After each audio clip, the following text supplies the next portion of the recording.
大家好，我係 Novel。第一集德國之旅就講去咗啤酒節。喺活動期間呢，度度都見到人着傳統服飾喎。咁今集陪佢揀傳統服飾，然後着住佢，先落飄飄處處聞到去國王湖同埋奧地利。喺 Marienplatz 都有好幾間買呢啲服飾嘅店。咁呢一間呢，一睇就知係買俾遊客。咁因為我本身就好中意啲民族服飾或者係復古打扮，所以我都唔諗住買得太 hea 嘅。女裝嚟講呢，首先要買件短短地嘅恤衫。嗰啲外國人着到勁低胸咁呢，但其實傳統嚟講係唔會成個 body 着出嚟咁樣，亦都係唔會着小短裙嘅，係後期慢慢去轉變，先變咗一個新嘅傳統。之後呢，就係揀連身背心裙啦。其實我都睇咗好多間嘅，最尾去咗呢一間百貨公司嗰度買。咁呢度嘅價位中上啦。如果你淨係諗住着一兩次呢，我就唔係好建議你嚟呢度買嘅。我前面排隊埋單嗰個男人呢，成套服裝買咗差唔多1500歐羅。咁有 sales 同我講呢，本地人正式要買呢啲服裝，每件起碼都要500至600歐以上。因為對佢哋嚟講，呢啲服裝係大時大節着，所以呢筆錢呢係唔慳得噶。但係比對翻旅客買嘅服裝，可能20至60歐就可以買到一件噶啦。好啦，最後就係買埋出面嗰條圍裙啦。同條裙襯色得嚟又要啱 size 呢，係有啲難度嘅。最尾我去到 Berchtesgaden 呢間古着店先揾到心水，咁所以大家都見到啦，要砌晒成套裝真係要好花時間噶。買完成個套裝之後呢，有樣嘢要留意翻嘅，就係個圍裙個結呢要向邊一邊打，綁喺唔同方向其實係有唔同意思噶。如果綁喺左邊，即係表示單身，你綁喺呢邊呢，就預咗有啲男士會過嚟接觸你啦，或者係請你飲啤酒。綁喺右邊即係已婚，或者係對約會冇興趣。咁綁喺身後面呢，就表示寡婦。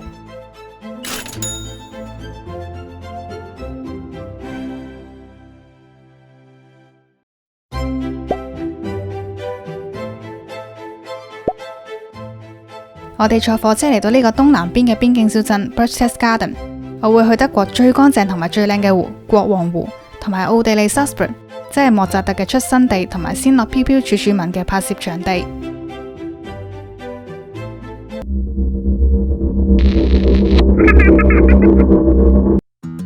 呢間旅館嘅服務態度都幾好，佢哋嘅 staff 好 nice， 笑起上嚟都好真誠，唔係嗰啲客服笑容皮笑肉不笑嗰一種。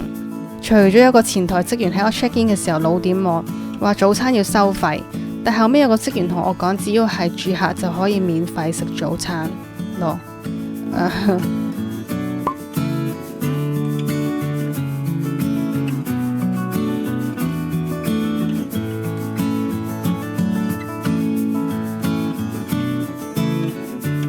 呢間餐廳有好多 local 過嚟食，喺晚餐時段啲侍應基本上係忙到唔得閒 serve 你㗎。佢嘅鹹豬手拼盤、豬肋骨同埋薯仔波波都幾好味。因為前幾日慕尼黑食嗰啲嘢就唔係好啱我胃口，我就唔係食得好飽嘅。嚟到呢度見到啲麵類，我哋已經係有少少雙眼發亮噶啦。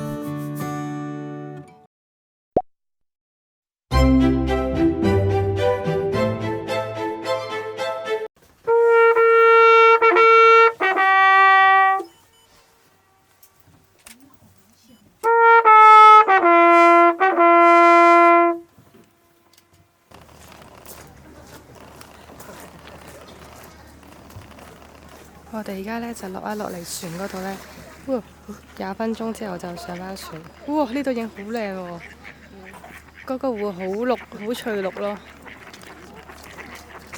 咁所以呢，20分鐘後我哋就上返船，咁就再坐去上湖區嗰度。咁其實而家2點幾呢，4點9就冇船噶，所以時間係好緊迫噶，係咪啊？係咪啊？我問你啊，走埋添。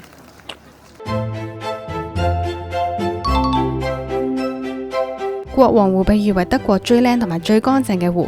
咁為咗保持水質乾淨，淨係允許電動船啦、蛙艇同埋腳踏船入嚟呢一度。其實唔淨止呢個湖乾淨，成個區域嘅河流都好乾淨，延伸到去奧地利邊界嗰一邊呢，我都見到啲水係清澈見底噶。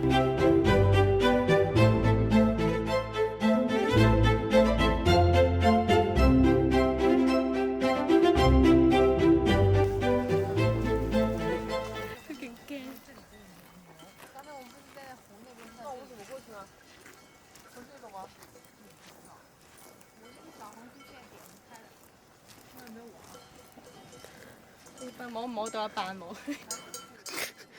得，可以。我係農村女孩。嘿。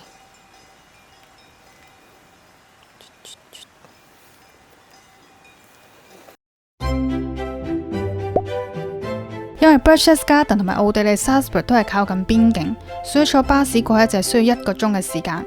我建議去嗰程呢就坐巴士，返嚟嗰程就坐火車。因為巴士最尾個班車大概係6點鐘，所以有啲趕一個時間。但係如果你坐火車嘅話呢，8、9點鐘返嚟都冇問題嘅。Salzburg 係莫扎特出生地同埋成長嘅地方。喺25歲之前呢，佢都係住喺 Salzburg，所以好多旅客同埋音樂人都會嚟呢度朝聖。尤其是係每年嘅1月底，會有一個 Mozart Week， 好多出名嘅音樂人呢都嚟呢一度演奏莫扎特嘅音樂。其實要認真朝聖呢，係有好多嘢可以睇嘅，例如係莫扎特出生嘅故居啦、博物館啦、佢經常去嘅 coffee shop 啦、表演個場地啦，同埋而家都有好多莫扎特嘅 concert 可以聽。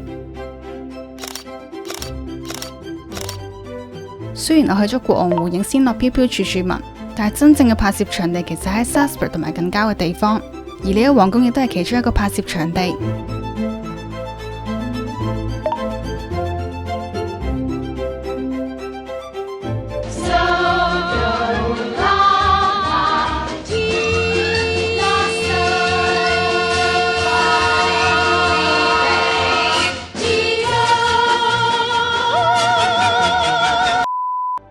呢間古董店有賣2手珠寶啦、家具同埋畫。咁佢有2層嘅，第一層就係賣現貨，第二層就係拍賣場嚟嘅。咁佢第二層係 display 一啲產品，咁但係你要網上指定嘅時間先會拍賣到。咁拍賣完之後呢，第2日就可以過嚟攞貨噶啦。嚟到呢啲鋪頭呢，就好似尋寶咁，有好多平時唔會見到啦買到嘅嘢。我除咗喺度見到好多珠寶首飾啊、家具之外呢，亦都見到一啲18、19世紀嘅舊書啊、舊琴譜啊，嗰啲封面好舊好靚啊，我覺得。我自己就最想收藏古琴 harpsichord 嗰啲，希望有一日可以買部返去擺下彈下啦。今集就去到呢度先 ，Stay tuned and Dankeschön。